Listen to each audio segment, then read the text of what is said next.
Salam pemirsa, jumpa lagi di channel Mata Ketiga. Terima kasih untuk Anda pemirsa setia yang mengikuti dan menonton inspirasi Mata Ketiga. Mata Ketiga akan membawa Anda memandang dunia. Pada episode Mata Ketiga kali ini akan membahas tentang sebuah buku yang misterius, yakni manuskrip Voynich. Buku itu dibeli di Italia pada tahun 1912 oleh Wilfrid M. Voynich, seorang kolektor barang antik Amerika.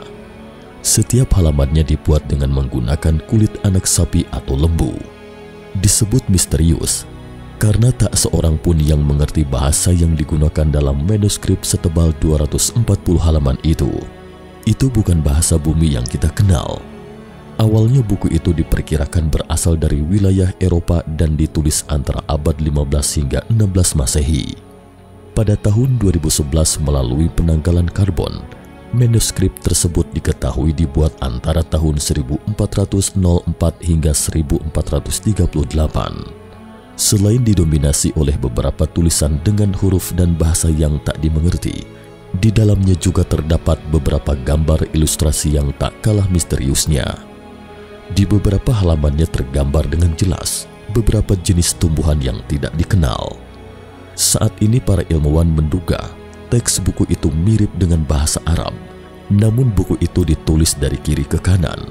Jika diamati lebih dekat, ternyata itu sama sekali bukan bahasa Arab.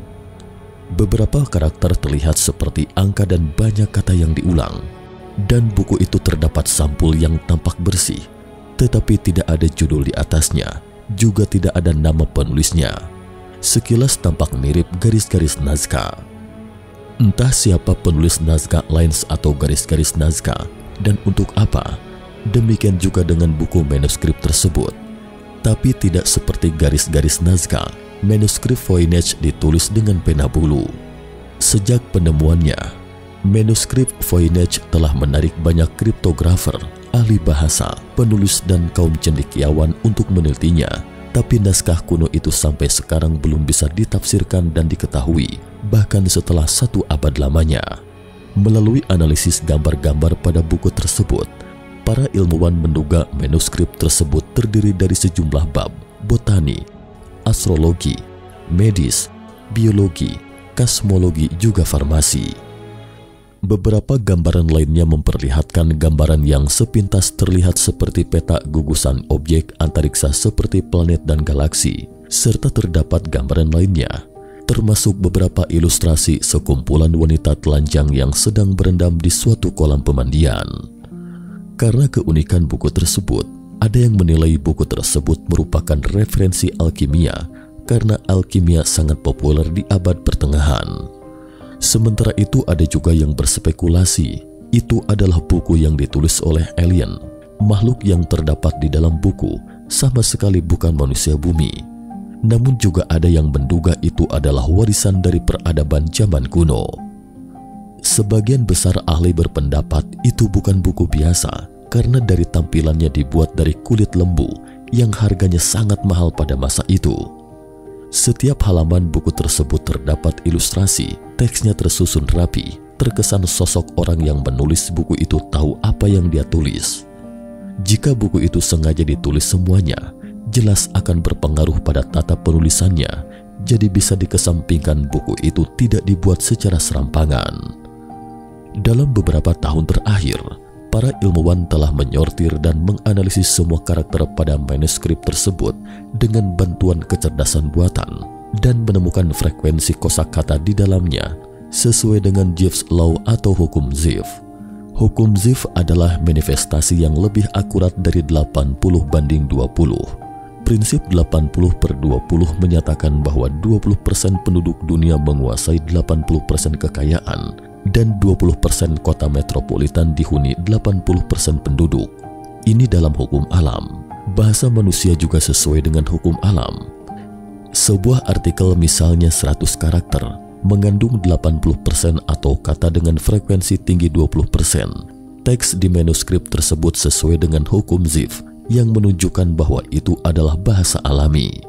Jadi buku itu tidak dibuat secara serampangan dan frekuensi kosakata dalam buku tersebut sesuai dengan ilustrasi dan bab.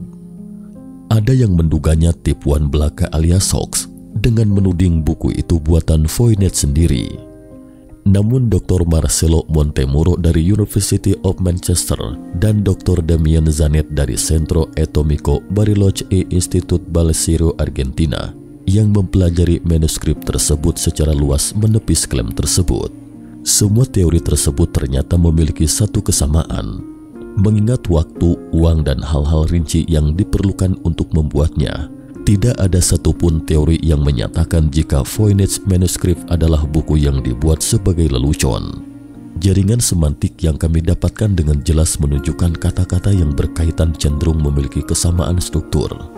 Menurut ilmuwan tersebut, sebagian besar orang saat ini menduga buku itu ditulis dengan kata sandi, artinya buku tersebut telah dienkripsi, tetapi tidak ada yang tahu cara mendekripsinya.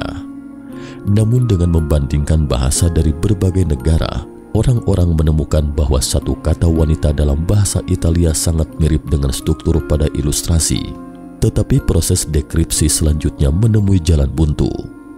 Jadi orang-orang kemudian menduga buku itu bukan kata sandi, itu adalah bahasa tertentu, hanya saja dilupakan oleh sejarah karena banyak bahasa dalam peradaban manusia yang hilang saat ini. Pada Maret 2014, seorang peneliti asal Inggris, Stephen Bucks, profesor dari University of Bedfordshire, Inggris, mengklaim telah berhasil memecahkan kode di naskah tersebut untuk kali pertama.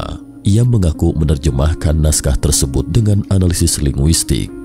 Ia berhasil menerjemahkan naskah tersebut dengan cara menggabungkan hieroglif Mesir dan naskah misteri lainnya. Di samping itu, ia juga mampu mengidentifikasi beberapa nama yang ada pada naskah tersebut dengan melihat manuskrip herbal abad pertengahan dalam bahasa Arab dan bahasa lain, tak lain untuk menguraikan makna misterius dari manuskrip Voynich. Dikombinasikan dengan analisis bahasa, ia memecahkan 17 simbol dan mengungkapkan arti dari 10 kata, termasuk juniper, coriander, hellebore, Nigella sativa, cotton, saffron, dan kata benda tumbuhan lainnya, serta Charon, nama rasi bintang Centauri dalam mitologi Yunani.